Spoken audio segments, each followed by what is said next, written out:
మన మార్కెట్ ఏ విధంగా జరిగిందో తెలియదు కానీ అంటుకోవడం జరిగింది. దాని తరపున స్థానికులందరం కూడా కొంత సహాయం చేశాము. దీన్ని నెల్లూరు నగరంలో దేశంలోనే అత్యుత్తమ స్థానంగా నెల్లూరుని పెట్టాలన్న ఆలోచనతో నారాయణ సార్ ఉన్నారు. దాన్ని ఎన్టీ రోడ్ల కాడి నుంచి, పార్కుల కాడి నుంచి, స్కూల్ కాడి నుంచి డెవలప్మెంట్ చేశారు. తన సొంత నిధులు, గవర్నమెంట్ నిధులు కాదండి, ఇది గవర్నమెంట్ మరలా ఇస్తానంటుంది. సొంత నిధులు 50,000, 25,000, 10,000 లెక్కన తన సొంత నిధులు ఏ ఎమ్మెల్యే కానీ ఏ మంత్రి కానీ ఎవరు సాయం చేయరు.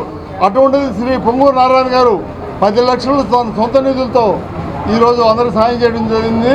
అదేవిధంగా ఈ మార్కెట్ని కూడా ఎక్కడెక్కడ డ్యామేజ్ అయిందో ఆ డ్యామేజ్ని కూడా కంప్లీట్ చేసి వాళ్ళకి సోమవారం రోజు అంగళ్ళు తెరిచే విధంగా చేయమన్నారు. దానికోసం స్థానికులందరితో కలిసి మేము ఇక్కడ నిలబడి అందరం కలిసి చేస్తున్నామని మేము తెలియజేస్తున్నాం. సంతపేట మార్కెట్లో అగ్ని ప్రమాదం జరగడం జరిగింది. దాన్ని నిన్న మంత్రి గారు స్వయంగా పర్యవేక్షించారు. గతంలో ఇక్కడుండే నాయకులు, స్థానిక నాయకులు అందరూ కూడా ఇక్కడికి వచ్చి పర్యవేక్షించి వాళ్ళ సాధక బాధలన్నీ కూడా చూసి అవన్నీ కూడా నారాయణ సార్కి మొత్తం వివరించడం జరిగింది. వివరించిన తర్వాత సార్ ఏదైతే పూర్తిగా దెబ్బతినిందో వాళ్ళకి 8 మందికి 50,000 రూపాయల చొప్పున, అలాగే పాక్షికంగా దెబ్బతిన్న షాప్స్కి 16,000 చొప్పున, అలాగే సింపుల్గా 25,000 16 మందికి 25,000 రూపాయల చొప్పున, అలాగే సింపుల్గా ఏదైనా వాటర్ వచ్చి వాళ్ళు ఏదైనా బట్టలు తడిచిన వాళ్ళకి కూడా ఏమీ లేదనుకున్న 30 మందికి 10,000 రూపాయల లెక్కన ఇవ్వడం జరిగింది. అవి కూడా వాళ్ళ కుటుంబ సంపాదన నుంచి, నారాయణ సార్ కుటుంబ సంపాదన నుంచి ఇచ్చిన సొంత నిధులు.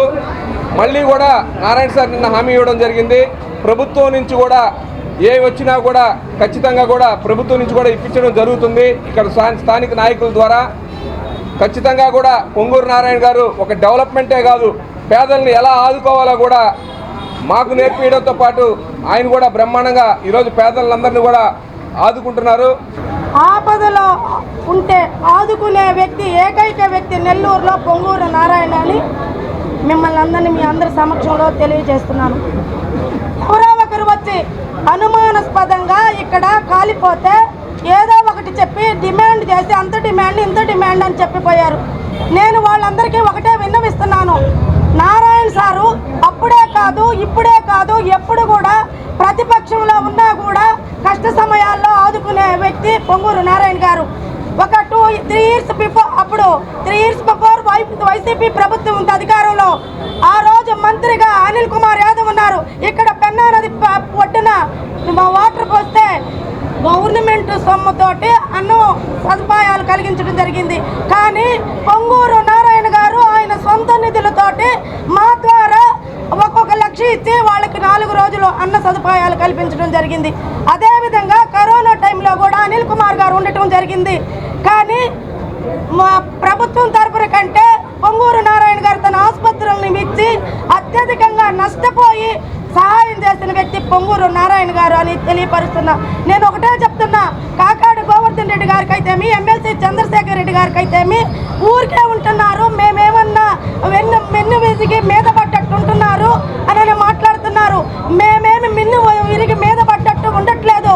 మీరు మాట్లాడుతుంటే ఆ రోజు నోరేసుకొని మీరే మాట్లాడారు, ఈ రోజు కూడా ప్రతిపక్షంలో ఉండి మీరే మాట్లాడుతున్నారు. ఆ రోజు అధికార పక్షంలో ఉండి మా మీద కేసులు పెట్టారు, ఈ రోజు ప్రతిపక్షంలో ఉండి కూడా బురద చల్లుతున్నారు.